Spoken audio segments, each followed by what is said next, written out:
the word, what barbarism means, yeah? Barbarism has two definitions. One is like something which is cruel, something which is generally cruel. And the other thing is if something is lacking in civilization or something like this, yeah? I don't know why they put that into the dictionary, but let's take the first definition, right? Is it true that there are some things in the Quranic discourse and in the Hadith discourse which are barbaric? Taking that definition, that English definition, that lexical definition in the dictionary of barbarism is something which is cruel. I would agree. I would say that there are some things in the Islamic discourse which are barbaric. There are. But the thing is, here's the point to question now, because, okay, your religion is barbaric. There are parts of it which are. I would argue it's a very small part. I would argue it's a very, very small part, which are barbaric, right? Which are cruel. This word has negative connotations, right? So as I was just mentioning, the verse in the Quran, which I explained to her, it's not something which, if you put it in the context of today, would implement in the same way as, say, for example, if you put it in the context of another place and time. But the verse in the Quran where it says, وَالسَّارِقُ وَالسَّارِقَةُ فَاقْطَعَ أَيْدِيهُمَا جَزَاءً بِمَا كَسَبَ نَكَالًا مِنَ اللَّهِ, where it says that the thief, the male and the female thief, cut their hands off, right? So this punitive law, you could argue, is a barbaric punitive law from that perspective, from that lexical perspective, because it's cruel. No doubt it's cruel. Now what I'm saying is that no doubt it has its place in the Islamic discourse, and it's not implementable in all cases and times. Someone says, okay, it's barbaric to cut someone's hand off, okay? This is an argument. First thing we would say is that, first and foremost, as I've just mentioned, it's not implementable in all cases.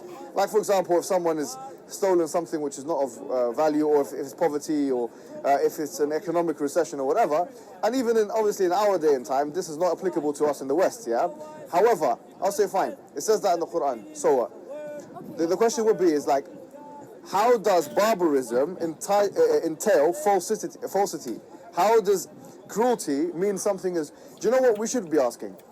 We should be asking, this is the question we should ask, what is the most socio-economic, you could say socially or economic, effective way to govern?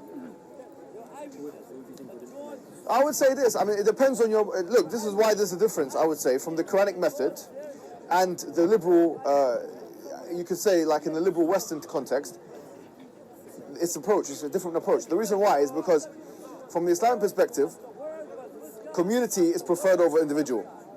Society is preferred over the community. And Allah is preferred over all of this. When you have this kind of ontology, right, everything is different. The liberal thesis is that the individual is preferred over everything else. That's why we live in an individualized society, right? So if we're comparing, this is the thing. This is what you have to understand. Let me tell you something. I agree, look. But here's the thing, at the time of the Prophet, did they have jail where they could put people? That's a really good question. They didn't. As far as my reading goes, no, look, I'm not saying that because we didn't have jails then, we shouldn't have jails now, okay? For example, at the time of the Prophet Muhammad, they had prisoners of war. We don't have prisoners of war now. A lot of people accuse Islam of being a religion which enables slavery, yeah? You've heard this. It's a religion which enables slavery. The truth is this. Those individuals that were taken in from the Prophet and the Sahaba were literally prisoners of war. Yeah, they were prisoners of war. The fact that we didn't have jails is a really interesting point, because where would you put the prisoners? If you don't have a prison, you have to put them in some kind of other alternative placement. So in the case of the Prophet, he put them in houses, in people's homes, okay? So people would take them, as prisoners. And by the way, there are laws of how they can ransom themselves. Pardon? The thing is this, when we talk about slavery today, and this is my genuine belief on it, yeah? When we talk about slavery today, we have very set understanding of what slavery is, yeah? We've had the triangular trade or the transatlantic trade experience. We know what cattle slavery looks like. We know chattel slavery. We know what that looks like. So that Islam has never come to promote. So would you say these prisoners of war remain as... I would say that they were like indentured servants, yeah? Like so, a punishment for a duration of time, or do they just, that's where they reside forever? That's a good question. So this is a good point. So the prisoners of war that we were talking about, and this is a good point, yeah, so about slavery, and this is a question now which is very pertinent. I'll mention it and go back to what I was talking about the model, Islamic model in general, because it's a different model. It has a different governmental model, and you have to understand that the presuppositions of both of those things are different. Like, we have different presuppositions, yeah? So here, the thing is, at the time of the Prophet and Islam, in the Quran, generally speaking, it says, وَمَا أَذْرَاكَ مَا الْعَقَبَةِ فَكُّ رَقَبَةٍ. What would make you know what the good way is? And then it says, freeing slaves is a good way. Freeing slaves is the good way. So no one can come about and say, unless this verse is somehow abrogated, which is not, because it's not a hukum anyways. No one can say this verse is not applicable, and that Islam is trying to promote slavery. If someone does say that, we will just reply. In Surah Al-Balad, chapter number 90 of the Quran, it says, وَمَا أَذْرَاكَ مَا الْعَقَبَةِ فَكُّ رَقَبَةٍ. This is a knockout argument, I believe. We say that how comes the Quran says, what would make you know what the good way is? Freeing slaves. That's point one, right? Point number two, then the question would be, then how, historically, and also through the Sharia, from Quran and Sunnah, we know that there were slaves that were taken in. And when I say slaves, I put it in this kind of, I'll tell you why. Because once again, when we use any term in English language, it's steeped in like a historical context. Yeah, and it has, what you call it, like a connotation attached to it, which is related to that context. So when we say slave, we're talking about black people being whipped in America. This has nothing to do with Islam. Yeah, so the system Islam had in place was a system of prisonership. It took prisoners and it put them in homes, because we didn't have, like you said, jails. We didn't have jails in Islam at the time of the Prophet.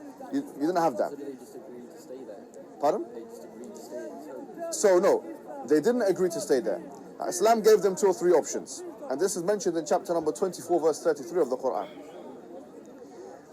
One of the options that they had, if we knew that they were they were not a criminal or a threat to society, was an option called mukataba. Mukataba is when you ransom yourself. Now, if you go to America and you go to prison or jail, you can be ransomed sometimes. Yeah, not all the time, but sometimes you can be ransomed. Someone has to pay a certain amount of money, and then you can be ransomed. There are 2 opinions, and if you look at Tafsir al-Qurtubi, which is probably one of the best fiqhi tafsir of the Quran, yeah, in terms of jurisprudence, he says that there are 2 opinions, and this is really, really, really, really important. Yeah, really, really, really important. One opinion says this. One opinion says that if one of those indentured servants or prisoners of war, he asks for mukataba, he wants to be freed now. He says, I'm going to ransom, I'm going to pay the money, but I don't want to be in this position of imprisonment anymore. One opinion says, okay, it's up to the person who's imprisoning him. And this is the opinion of, like, say, a lot of the madhahib, okay, and it's quite a popular opinion. However, the other opinion, which goes back to some of the Zahiris, and goes back to actually some of the Sahaba and some of the Tabi'een, says that actually that slave is in his, or that indentured servant or whatever, is in his right to go to someone higher than that person, like the Qadi, the judge, and whether or not the owner or the prisoner or whatever you want to call him agrees, he has to be freed. Now this is particularly important if we take that second opinion for the sake of argument, for one reason. Now if we take that opinion, which is the zahir of the ayah, which means it's the apparent literal meaning of the ayah, it would suggest that really, even the system, the only one way that someone can become an indentured servant or a slave in the Islamic discourse, and I say slave like this, right, is through being a prisoner. There's no other way. And if this is the only way, and actually even in that context, the person can forcibly free themselves, then what kind of slavery is this? Because actually it's not really, it wouldn't be a slavery at all. The person would go and forcibly free themselves.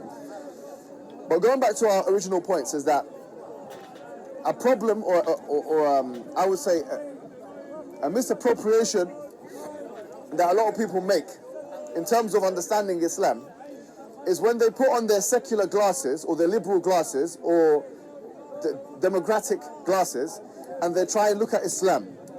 or measure Islam in accordance with that. Let me tell you something. If you do that, Islam will not measure up. So you're saying you have to change your perspective? You have to change your perspective, because the thing is this. The ruler of the West, and this is a post-colonial narrative, yeah? After the colonial, you have to understand that the Age of Discovery and the British Empire, these were not easy empires. They really had an encroachment of the earth.